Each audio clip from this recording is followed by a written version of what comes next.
पहचान मिले और उनको मंच मिले, नवोदित कवियों को, नवोदित कवित्रियों को। मैंने अपने दादाजी स्वर्गीय डॉक्टर नागेंद्र प्रसाद शर्मा मुकुल जी के सानिध्य में बैठकर कविता और साहित्य को जाना, और जहां मैं साहित्यिक क्षेत्र में काम करता हूं और दिनकर की धरती पर यह आयोजन हो रहा है, वो दिनकर जी के साथ भी मंच साझा किया करते थे। मैं शाद अहमद, आप शाद अहमद के चैनल से जुड़ चुके हैं। हमारे साथ हमारे एक खास मेहमान बेगूसराय में जो अभी महाकुंभ कवि सम्मेलन हो रहा है, और इस कवि सम्मेलन में मैं आप पहुंचा हूं, तो मैं आज कवियों से मुलाकात कर रहा हूं और कवि से मिलकर अच्छी अच्छी बातों को सीखना चाह रहा हूं और आप तक बात पहुंचाना चाह रहा हूं। हमारे साथ अभी जुड़ चुके हैं हमारे खास मेहमान नवादा से उत्पल भारद्वाज जी। आइए इनसे बात करते हैं और किस तरीके की ये रचना करते हैं, किस तरीके का ये लेख लिखते हैं और किस तरह का मैसेज ये समाज में बेहतर देना चाहते हैं। आइए इनसे हम आपको बात कराते हैं। उत्पल जी, क्या हालचाल है आपका? बस बढ़िया, बहुत बहुत धन्यवाद। मेरा परिचय है कि मेरी जन्मभूमि बढ़िया के पास एक गांव है टालसरमा, और मैंने अपने दादाजी स्वर्गीय डॉक्टर नागेंद्र प्रसाद शर्मा मुकुल जी के सानिध्य में बैठकर कविता और साहित्य को जाना। वो दिनकर जी के साथ भी मंच साझा किया करते थे, उन्हीं से कुछ सीखने का मौका मिला। अभी मैं वर्तमान में मेरी कर्म भूमि नवादा है, और जहां मैं साहित्यिक क्षेत्र में काम करता हूं और एक निजी विद्यालय गुरुकुल पाठशाला चलाता हूं, जहां बच्चों को राष्ट्र प्रेम, संस्कार और संस्कृति की बातें बताता हूं।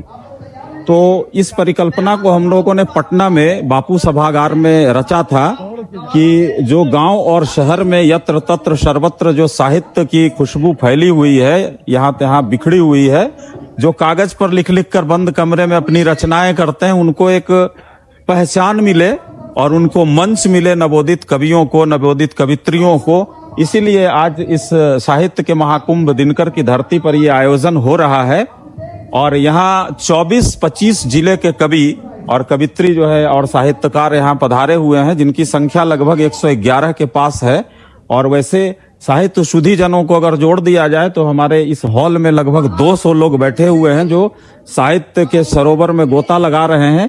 और आज एक नया संगठन बनने का जो है निर्णय इस सभागार में सर्वानुमति से लिया गया है, और ये इसका काम रहेगा कि जहां तहां जो साहित्य की विधाएं बिखरी पड़ी है उसको एक छत के नीचे लाकर, और बिहार के विभिन्न शहरों में, राज्यों में, अन्य राज्यों में और राष्ट्रीय और अंतर्राष्ट्रीय पटल पर जो बिहार की एक गरिमापूर्ण साहित्यिक, जहां से दिनकर और महान महान फणेश्वर नाथ रेणु और कई शिवपूजन सहाय जैसे, कई महादेवी वर्मा जैसे कई साहित्यकार आते जाते और निरंतर यहाँ काव्य पाठ किया करते थे, उस धरती को फिर गौरवान्वित किया जाए, जहां नालंदा और तक्षशिला जैसे विश्वविद्यालय साहित्य और शिक्षा का अलख जगाते थे, और जहां आर्यभट्ट जैसे तारांगना की स्थापना किए थे, उस धरती से एक कलमकारों की रचनाएं देश विदेश में फैले, और उसके साथ जो है एक संगठन का रूप देकर हम इसकी खुशबू पूरे बिहार नहीं अपितु पूरे भारत नहीं बल्कि अंतर्राष्ट्रीय स्तर पर फैलाएं, ताकि समाज को एक दिशा मिल सके। मैं 4 पंक्तियों से अपनी बात को समाप्त करता हूं कि जिंदगी ने दर्द दिया इतना,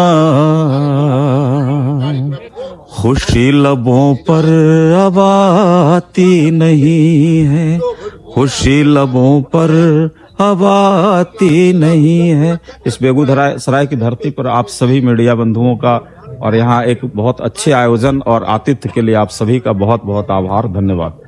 आप अभी सुन रहे थे हमारे साथ खास मेहमान नवादा के हैं, जिन्होंने बेहतर बात अपनी आप लोगों के बीच रखी। मैं शाद अहमद, मेरे साथ कैमरामैन शारिक के साथ।